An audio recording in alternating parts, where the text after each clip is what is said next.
I was like trying to.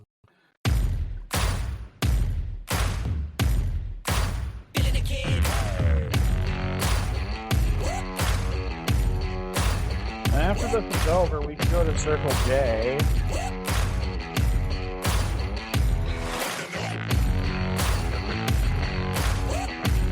No? No? No? Okay.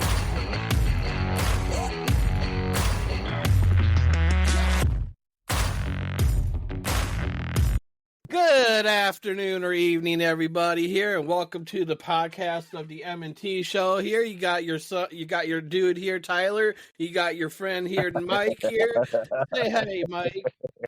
What's up, everybody? Here, it's an awesome Sunday night here in the good old state of Illinois. Here in the good old Rockford. Here, yes, and I Make love everything you. blue again. Yeah. Yeah, we're going to do everything blue here. So this whole purpose of this podcast is to bring political awareness of what's going on in the country here. We are about 42 days away from the next election here on November 5th. If you are not registered to vote, you can go to vote.org and register to vote or check your voter registration. So today we're just going to talk a little bit about Trump here and things like that. So Michael comes from a black family. His dad was white and his mom is black. So, Michael, What is it like being black in America? Being black in America depends on where you're at. Because when I was living in Middleville, Michigan, for example, right? Oh man, I felt a lot of like division and just racism kind of like going around. Can you give some examples of that? Well, I mean, for example, like when it came to like doing certain things to like hang out with people, it just kind of felt like I was the odd man out. Like, oh, who the F is this guy? Like, come on, man. Like, you can't just go around being all divided like that. Because the thing about that town is it felt like they've never like encountered other people of race that much. Especially going to that school, man. It's like freaking insane. But I don't know though. Here in Illinois, I don't really experience racism that much because I mean, actually, since I've moved back to Rockford, I'm going to say it like this: I've never really experienced any discrimination or anything like that. Definitely. So And I'm like, it's but funny. I'm not going to say. But here's the thing, though: I'm not going to say like racism doesn't exist, like how other idiots will say. No, it exists. It's just that you have to go to like other areas where there's not as much diversity to find it at times because there's a lot of idiots out there that are like very like not very much aware of like what's going on and stuff like that.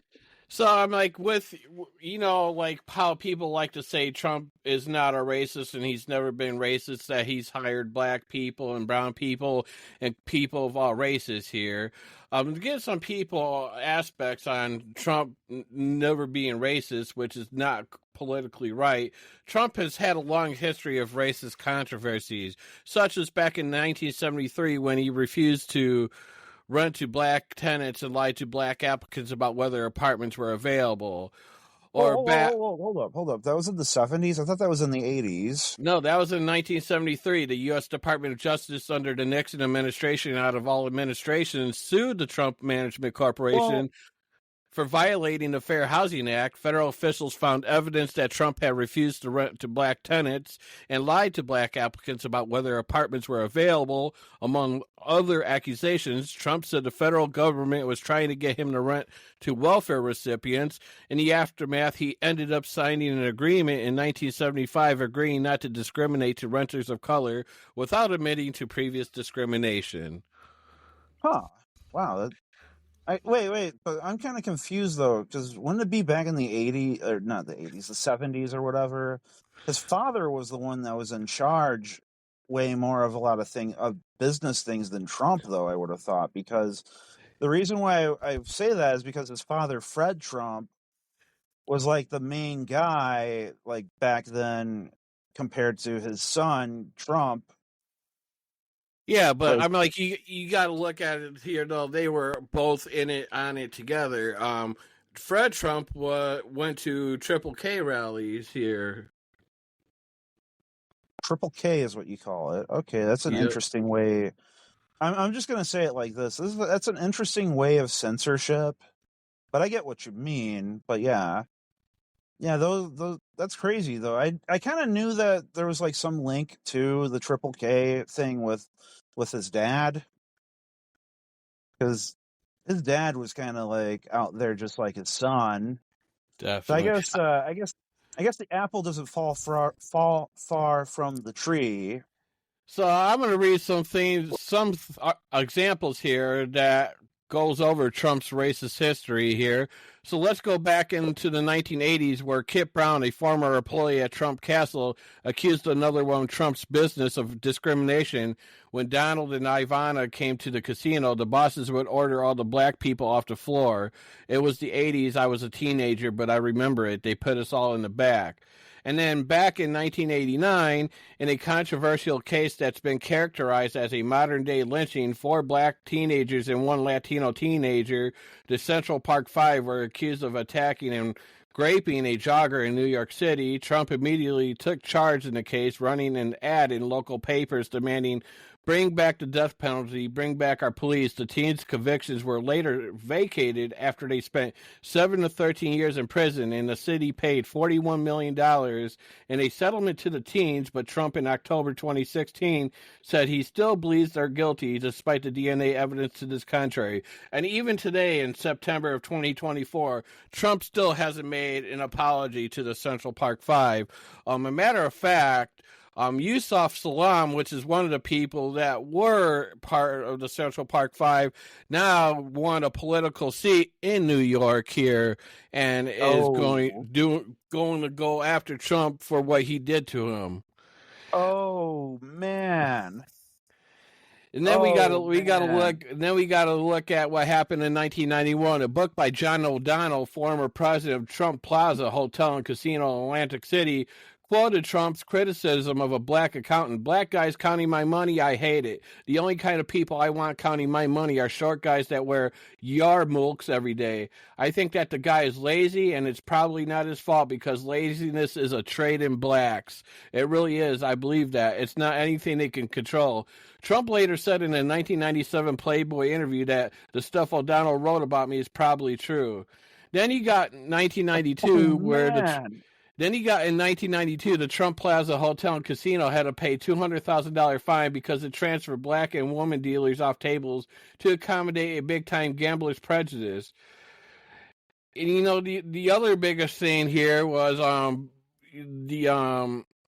back in 2011, Trump played a big role in pushing false rumors that Obama, the country's first black president, was not born in the U.S. He claimed to send investigators to Hawaii to look into Obama's birth certificate, where then Obama later roasted him. Yeah, Obama roasted him and released his birth certificate, calling Trump a carnival barker. Actually, President Obama roasted him at the Respondents' dinner that he did, the White House Respondents' dinner thing. Yeah, that was actually pretty good. Exactly, and you know, it's kind of funny now that Kamala Harris is running for president of the United States. For president of the United States, that now they're doing the same thing that they did to Barack Obama. They're doing it to Kamala Harris, saying she's not black, she's not even a U.S. citizen, she never went through the struggles of anything that black Americans have had to go through. Yeah, I mean, I don't know. I mean, people had mixed. Well, they still have mixed emotions about Kamala, but I'm with her. Because from what I'm hearing of a lot of the policies that she has, they're actually quite good. Definitely. With the whole mortgage act that she has compared to what Trump has. Actually, I remember during that debate, Trump was like saying, when he was asked about a healthcare plan that could get rid of Obamacare, right? He's like, I have a concept of a plan. He's still got concepts of a plan. He doesn't got a plan, but it's like 8 years later, he still only has concepts. He doesn't have a plan. He doesn't have a full idea. Like, you're not even playing with a full deck, dude. Like, it sounds like that one kid that's like in class when homework is due and they didn't finish the homework and they're just kind of improvising off of whatever they can pull out of their ass. Definitely. And now that over the past few weeks here with what's going on in Springfield, Ohio, I'm going to play everybody a clip that's been going around since the debate with Kamala Harris and Trump here. So go ahead and listen to this. In Springfield, they're eating the dogs, the people that came in. They're eating the cats. They're eating the pets. But yet, when we get people here that are in Springfield, Ohio, saying that that's not happening, and the one case that did happen wasn't even in Springfield, Ohio. It was in Canton, Ohio, and it was an American U.S.-born citizen that did that. That was eating the cat? Yeah, that was eating the cat. The police officer walked up to this person and saw a cat fur in her mouth and the unalived cat here, and they arrested her. But she wasn't an immigrant. It wasn't a Haitian, but it was an American citizen. Wasn't it an African American lady? No. Oh, I thought it was an African American lady. I'll have to look. We'll have to look back at that. But I'm Yeah, like, we do need to fact check everything that. that happens in this country, if it's bad, it's automatically blamed on immigrants here. The U.S. citizens don't want to take responsibility for their actions. Actually, it's been statistically proven that immigrants commit way less crime than that of a U.S.-born citizen. But yet, you want to know why they commit? Trump supporters will be like, well, they did commit a crime. They came in this country illegally. But yet we get U.S. citizens every day that unalive other American citizens. We got American citizens that go into Mexico or other countries and bring back the drugs here into the communities. Yeah, and they end up poisoning and causing cancer to the community in a way. That's kind of what it is. It's like a freaking cancer or something. Like, and what was that one comment Trump said about immigrants here? What was it last year, that they're poisoning the blood of the country? I didn't hear that one. You didn't hear about that one? He was at I believe it was a rally or something like that. But he was like, immigrants are poisoning the blood of our country. You want to know another one that he said that was kind of hypocritical recently? As J.D. Vance that said this. He's like, the Democrats are causing violence or whatever. They're encouraging hate and violence or whatever. And I'm like, no, they're not. No, they're not. Why is it every time that there's been a violent act in this country, the Democrats have been the one that called it out, especially when it came to July, where Trump's first assassination, and recently, about a week ago, when it was Trump's second assassination. Both times, all Democrats came out and said that they denounced that. But when you look at Springfield, Ohio, of all the bomb threats that the schools have been getting, the hospital's been receiving bomb threats, the city hall's been receiving bomb threats, do you think J.D. Vance and Trump would denounce that? No. Yeah, J.D. Vance doubled down on an interview and said, I make up stories. Wait. Oh, yeah, I remember him saying that. Yeah, he fucking did make up stories. Oops, pardon my language, but he freaking made up stories, man. Like, I do remember him saying that. I was like, wow. You do realize if a Democrat would have went around and said that, they made something up or whatever for their own political gain, we would be crucified to the cross for it. We would literally be nailed to the cross for doing that.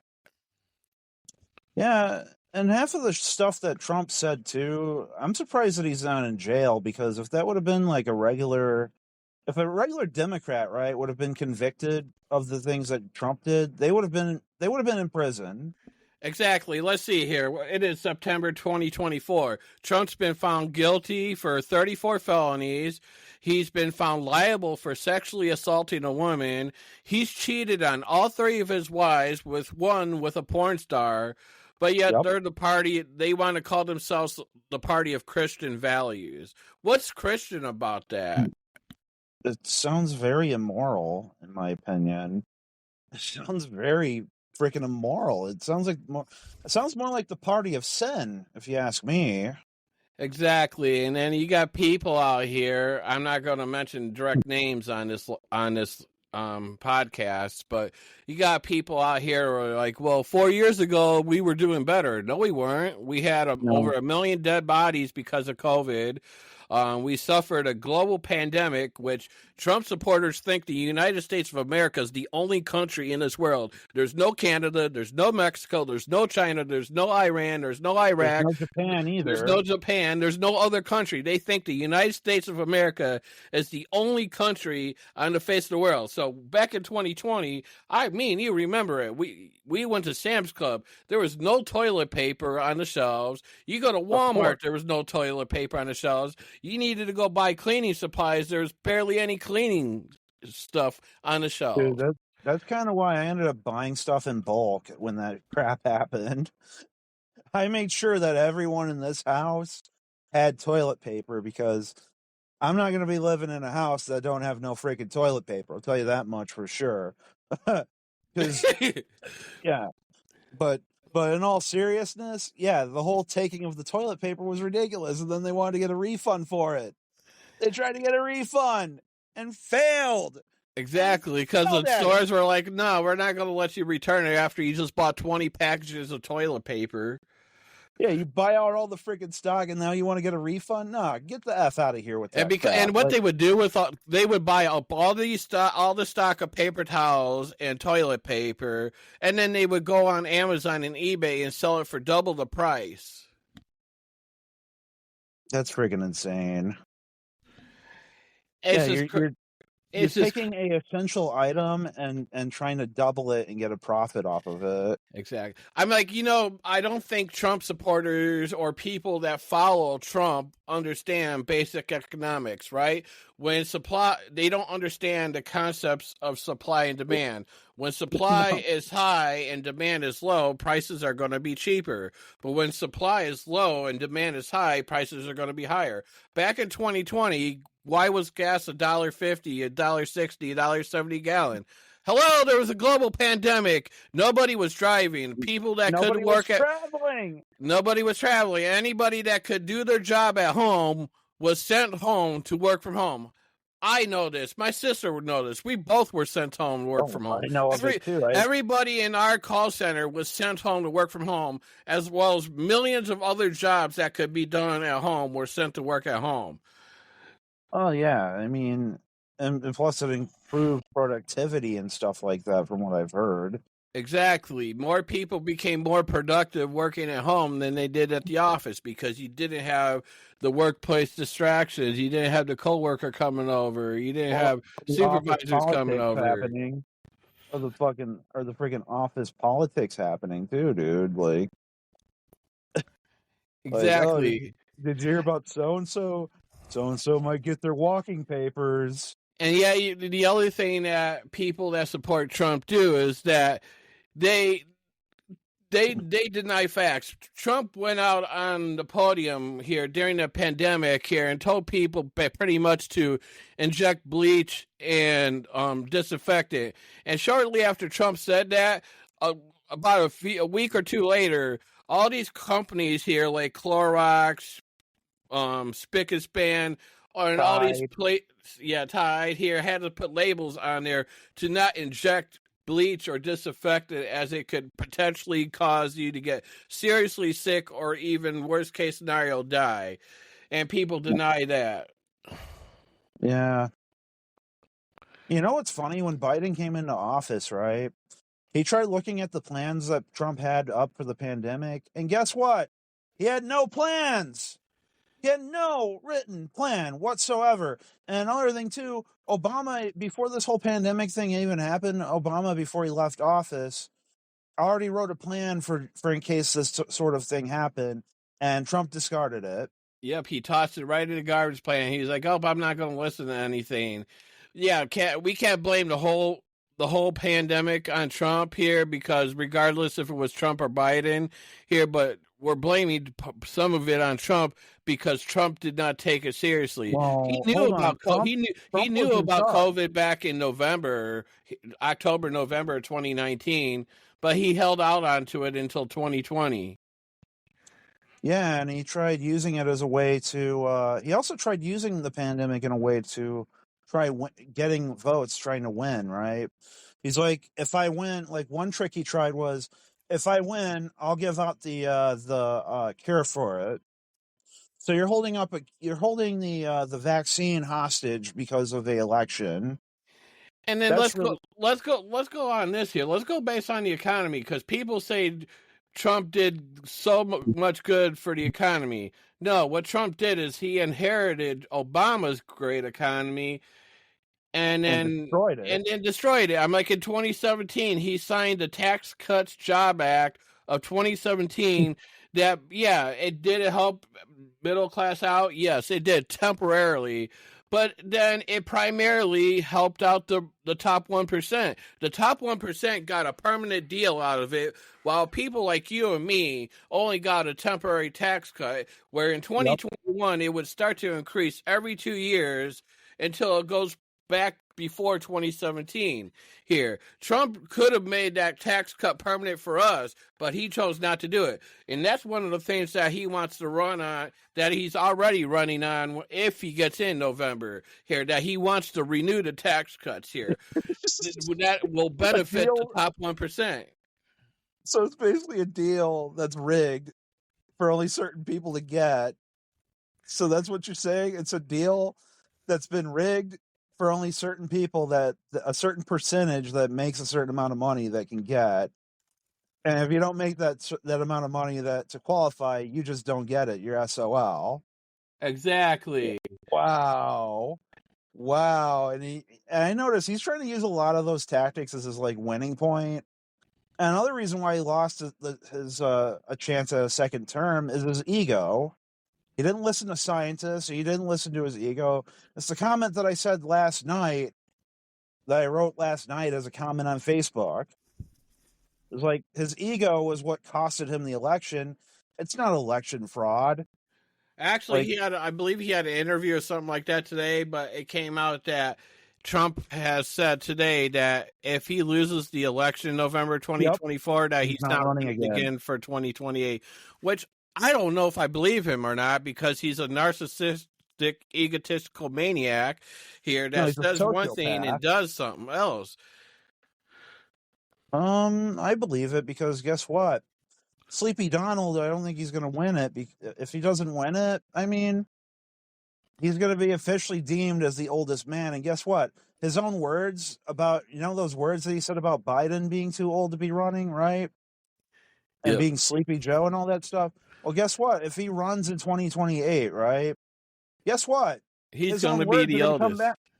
Yeah, his own words are going to come back to haunt him. Here. I'm like, because Joe Biden was 77 years old when he started running for the presidential campaign for 2020 here. Now Trump is 78 here. So Trump is the oldest person running for president here. I don't think Trump, even if Trump gets in, I don't think Trump will make it another 4 years. I think, in my opinion, he's going to end up dying of natural causes because of his health. Well, his mental health is taking a toll. So I'm like, I want to read something here to the people that listen to this podcast here, because people always ask me of what is Kamala Harris's economic policies. This is what she's running on. So, food prices. After years of polling showing that Americans are worried about inflation, Harris is aiming to contain prices where they have often been most conceptually felt, at the grocery store. She's promising to, during her first 100 days in office, send Congress proposed federal limits on price increases for food producers and grocers. Harris also is seeking new authority for the FTC and attorneys generals of states across the country to enact deeper punishments for violators. She also wants to use government regulators to crack down on mergers and acquisitions among large food industry businesses that the vice president argues have contributed to higher prices. So basically, she wants to break up all these monopolies here, because I believe it's like 12 companies own 90% of the market here. The other thing is housing. Harris is calling for the construction of 3 million new housing units over 4 years, which she says will ease a serious housing shortage in America. She also plans to promote. Wait. What about apartments? That's what I'm going over. She also plans to promote legislation creating a new series of tax incentives for builders who construct starter homes sold to first-time homebuyers. She also wants a $40 billion innovation fund, doubling a similar pot of money created by the Biden administration for businesses building affordable renting housing units. Harris also wants to speed up permitting and review processes to get housing stock to the market more quickly. So basically, and then finish this out, Harris further says she can lower rental costs by limiting investors who buy up homes in bulk, as well as curbing the use of price-setting tools that she argues encourage collusion to increase profits among landlords. She also wants to expand a Biden administration plan providing $25,000 in potential down payment assistance to help some renters buy a home so that it will Okay, include I a remember much hearing that larger part in the swath of debate. first-time homebuyers across the country. And then lastly, the vice president also has endorsed repurposing some federal land to make room for new affordable housing, an idea that Biden endorsed while still running for president and that Trump has also spoken about favorably. So basically, she wants to, one, give people a $25,000 tax credit here for their first time buying a house. She wants to build more houses, which will help lower rental costs. And she wants to cut the issue with corporate landlords buying up all the housing that are driving the prices up. Oh, yeah, dude. That's kind of crazy, though. And then the last section of it here is taxes and medical costs. Harris wants to speed up a Biden administration effort that has allowed Medicare and other federal programs to negotiate with drug makers to lower the cost of prescription medications, aiming to cut the price tags of some of the most expensive and most commonly used drugs by roughly 40% to 80% starting in 2026. She's also promised to promote competition with steps to increase transparency within pharmaceutical company pricing practices. Harris also pledged to work with state entities to cancel $7 billion of medical debt for up to 3 million qualifying Americans. The vice president also proposed to make permanent $3,600 per child tax credit approved through 2025 for eligible families, while offering a new $6,000 tax credit for those with newborn children. She says the Harris administration would work to expand the earned income tax credit to cut taxes for some frontline workers by up to $1,500 and reduce taxes on health care plans offered on the marketplace created by the Affordable Care Act. So it sounds like to me this is better than the child care thing that Trump had an answer for, which was he just went into a subject of answering like where he was talking about other countries or whatever. When that what does other countries have to do with child care? I don't get it. Yeah, that was JD Vance here. He's like, you could either deregulate these child care facilities, that way people can become daycare workers better, which means you have a person that's less qualified watching a child, or B, you could have your grandma or grandpa watch your child. Yeah, when they dude, your grandma and grandpa retired, they're done with raising kids. Why do they need to watch your child? Exactly. Like it'll fall into this what my grandma would say, and I remember this, and this is going to sound a little bit mean, but I'm going to say it as it is, so hopefully nobody gets offended. But my grandma once said this to my mom: "I'm not raising anyone's bastard kids." And that's wrong. I'm like,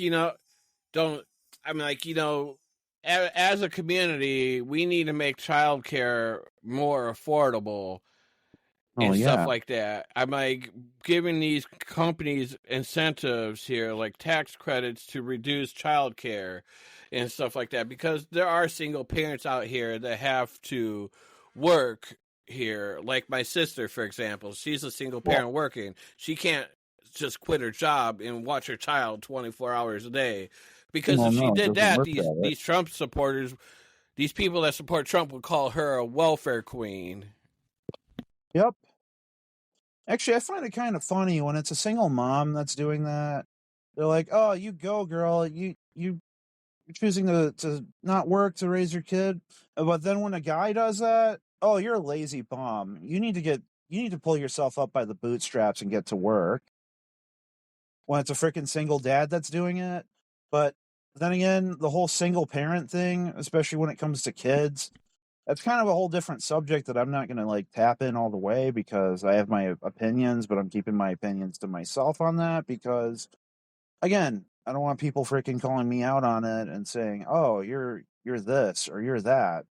No, no, I'm not a certain thing. It's just that I have certain beliefs in it, but they're very much different. And I mean, so I'm like, like people say, I'm like, if they don't like what you say, I'm going to play what Trump has said. If you're not happy here, then you can leave. If you're not happy here, you can leave.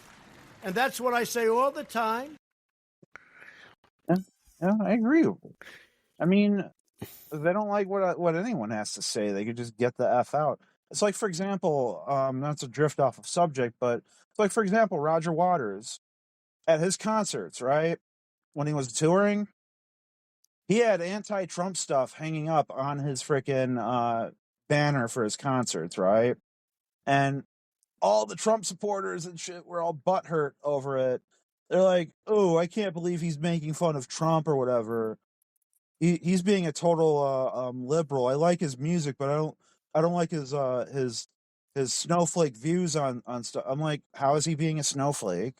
And It sounds that's like the thing. That's the thing, because it's like that's their biggest hypocrisy right there, right here when it comes to music artists. Or they're telling like Taylor Swift and Beyonce to shut up, that they shouldn't get involved, but yet they okay Kid Rock and and Hulk Ted Nugent. Hogan here and all these other Hulk Hogan's not a conservatives. musician. He's not a musician. I think you Yeah, mean he's a Ted wrestler. Nugent. Yeah, he's You a mean Ted wrestler. Nugent. Yeah, Ted Nugent. But they're telling Taylor Swift that she should just shut up and sing and F Taylor Swift. But yet, racist Kid Rock here is out there spilling out racist BS. And yet they okay that, oh, he's a good guy. Yeah, Kid Rock. He's one of the good old boys. No, they say it like this. He's the good old boys. The good old boys. Exactly. And yeah, Kid Rock is the person that freaking went into the black community, got some skills from the black community, and when Kid Rock learned everything that he needed to know, turned around and told the black community, "F you." Yeah, I don't need you anymore. Yeah, and I know what else is funny? Like right when his fame went up, yeah, he stopped hanging around. He stopped associating with black people. Like when he started hanging around country artists and stuff, like the racist ones, like Hank Williams and all that shit. That's when he was like he changed his tone and yeah, it's like, well, now I can just behave whatever way I want now since I'm not marketing something like this anymore. Yeah. You want to know another thing that Kid Rock talks about though too in some of his songs, like in his latest album, the last album that he came out with, right? He was talking about how, oh, I have struggle and stuff. I'm like, dude, your dad was a freaking car. Your dad worked at a car dealership, dude. Your dad was rich, so you have a parent that was freaking giving you money. You're a trust fund baby, dude. Exactly. Like, And that's so that's the other funniest thing about it here. Like, back in the 50s, the corporate income tax rate used to be around 70%, and it went down to 35, and now it's currently down to 21%. Trump wants to lower the corporate income tax rate down to 15%. And this is why the deficit continues going up, because have they done anything to replace that income to fix the deficit? No. Here, so when the corporate income tax rate keeps going down and down and down, here, that is where that's where the deficit is growing at, because we have nothing to replace that with. oh, of course we don't, dude. Of course, and they don't want to take accountability for it. I mean, And the other hypocrisy about it is Trump wants to put tariffs on everything. So not a lot of people understand what tariffs does. So what tariffs does, because Trump wants to put a tariff on imports coming into country. So that basically means like all the products that come from China, Japan, Ukraine, or whatever other country there is, they have to pay a tax. So I'm going to give out an example. So let's say I work for Apple, and Apple is out in China, right? And Trump puts a 20% tariff on Apple products coming to U.S. So that means Apple pays that 20% tariff for each shipment that comes into the United States. Do you think Apple is going to really pay that 20% tariff? No. What Apple is going to do is it's going to raise their prices to cover up, to make up for that 20% tariff. Here, so who ultimately ends up paying for that tariff? Us, the consumer. When we go to Walmart or Amazon or Best Buy or any retail outlet that sells Apple products, we're going to be paying for that tariff because Apple's not going to pay for that tariff. You know, you do realize Trump is part of the reason why this one cell phone company that made Android phones is not in business. Well, they're in business, but they're not shipping out to America anymore. It's called Huawei. Never heard of them. Yeah, you might want to look them up, dude, to see what they're about. But they made Android phones, and they made some pretty decent ones. Now, they're not like top of the line Android phones like what Samsung and all of them make, but they're quite popular in China and Japan and also in the US back when they were making the phones, because they were cell phones that you could buy. If you're buying them in the US, you could get them unlocked. That's why, like, if you're probably like, well, then if they're so popular, then why weren't they on Verizon? Well, because they're unlocked. You buy the phone, and then you get the SIM card through whatever carrier you want that you want to have as your plan. Exactly, yeah. Unlock phone, and it also depends if that phone will work on that carrier's network, as well. Yeah. So, because there are some unlocked phones that won't work with Verizon, and there's some that won't work with AT&T, or vice versa. Well, yeah. But yeah, Trump is the reason why Huawei stopped shipping phones over to America. It's almost like the trade war that Trump got in with China back when he was in office here. That costed a lot of farmers to lose their farms here. But yet people want to still elect Trump here.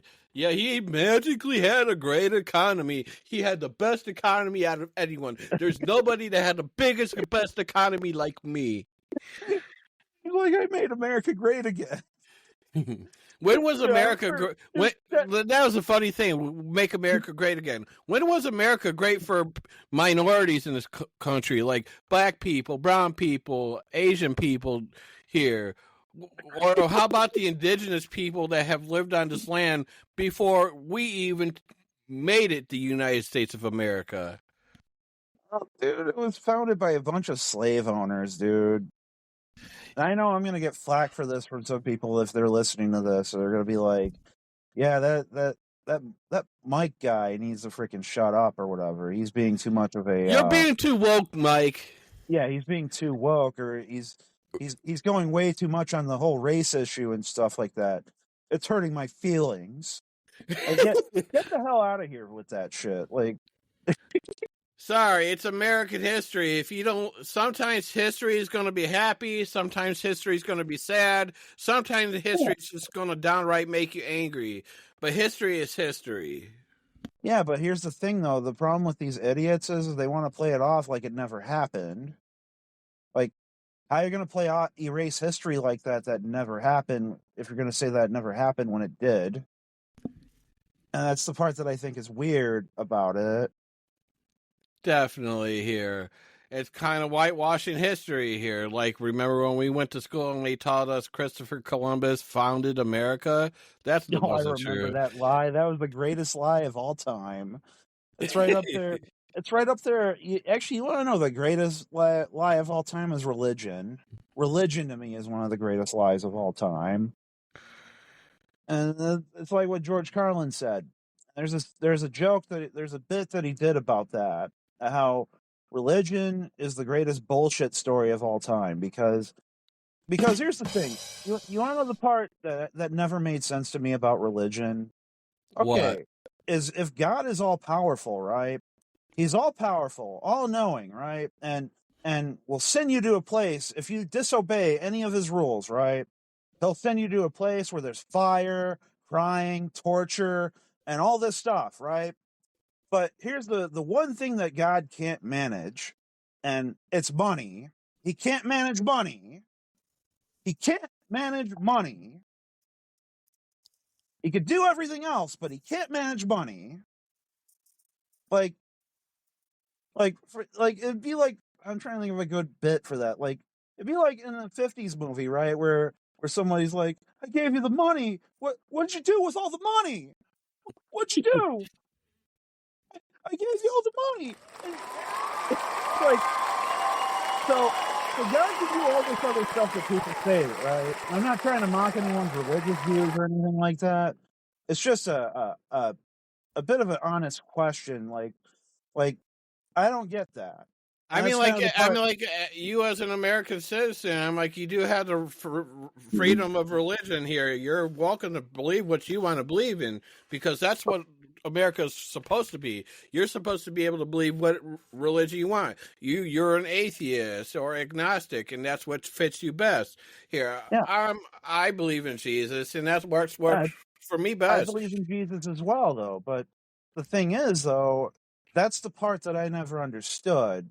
And you get where I'm going at with that? Yeah, I'm like, there's been times in history where people have used religion to do some pretty nasty and divisive Nefarious things. things. Nefarious. Yeah, nefarious things here, and it's not okay. I'm like, I'm all for people to have the religion that fits them best. Here, I'm like, if you want to be a Christian, go ahead, be a Christian. I don't have a problem. Some people will listen to this podcast and think that I'm anti-Christian. No, I'm not anti-Christian. I'm just pro freedom for people to believe in what they want to believe in. If they want to believe in Christianity here and they believe in God, they believe in Jesus, that's fine. If a person's a Buddhist and they believe in that God here, because I don't know a lot about Buddhism here, and I don't know what all the gods that fall under that. But I'm just fine with people having the right to believe in what they want to believe in here, but just leave it out of the public schools, leave it out of the government. Well, yeah, it shouldn't be. Actually, I'm going to say it like this. If a church ever talks religion, they should automatically pay taxes. You Or not mean politics? politics, I mean. If a church talks politics, I mean, they should be paying taxes. Period. End of story. Nothing you could say to debate it with why it's justifiable to talk politics in church. Now, It doesn't matter. there are some good churches out there. I will admit that I've been Yeah, to I some believe there's churches some that too. do help out the people here, especially when it comes to people that are hungry here or homeless. There are churches that do help here, but then you also do got bad churches that do things here to children here. Like a lot of times you'll see, like last week here, where there was a priest at a school that was basically doing things to children that should have never happened. That's another thing I never understood about the freaking Catholic religion. Okay, a priest, right? So if your marriage is going bad, right? And you have all these issues happening in your marriage, and this priest is supposed to magically know how to fix a marriage when they've never been married. So they're supposed to fix a relationship too, or even a relationship. So they're supposed to fix a marriage or a relationship when they've never been in a relationship during their practice as a priest. So they've never had any romantic interest in anyone because they can't, because it's against the rules of being a priest or their religion that they've had set for hundreds and hundreds of years, right? Or thousands of years probably, right? So they have knowledge of that, but that doesn't make sense. That'd be like me going to, or someone with a car going somewhere to a dude that has knowledge of cars when they've never fixed a car in their life. They've never worked on a single car in their life, but somehow you're supposed to go to this person that has knowledge of that. Exactly. I'm like, we know when my car breaks down here, I don't take it to a doctor. I take it to a mechanic. If I have cancer, I'm not going to take my body to a mechanic. I'm going to take my body to the doctor here. I'm like, that's why when I have to get my taxes done, I don't take my taxes to a doctor because the doctor is not approved tax accountant. I take my stuff to either TurboTax, or I do it myself, or I go to a tax accountant because that's what they studied for. Or here's a better one. No, you get cancer, right? Instead of going to the doctor, you go to the priest. You go to church. I'm like, that's fine. That's like I said earlier. I'm like, if you're religious, because there are a lot of religious people in America, and that's fine. Yeah, Here, that's I'm like, fine. yeah, if you want to pray about yourself, go ahead and pray. I don't have any issues with that. No, I don't either. But you also have to try to at least get yourself better. If you get cancer, you should go see a doctor, see if it could be treated, see if it could be cured and fixed. Yeah, instead of going to a priest saying, "Hey," or the pastor and say, "Hey, I got cancer. Do you think you can cure it?" It's like taking my car that needs an oil change and taking it to the tax accountant. Be like, "Hey, I got this issue going on with my car. You think you can fix it?" But guys, it was awesome having you all on this podcast here, and we're going to do another one here. I want to try to make goal to at least make 2 podcasts a week on this channel. Remember, September is Suicide Prevention Month. If you want to purchase some merch, go to my store, Proud Merch Inc. That's inc.com. Anything that you buy will either go to the American Foundation for Suicide Prevention, or it goes to my local animal shelter. I'm going to put this up on my Facebook here. Make sure you follow this podcast here, and we'll eventually, as we get this podcast to grow, we're going to get other people to join in on this podcast as well and stuff. So I hope you all have a good day. Peace. Well,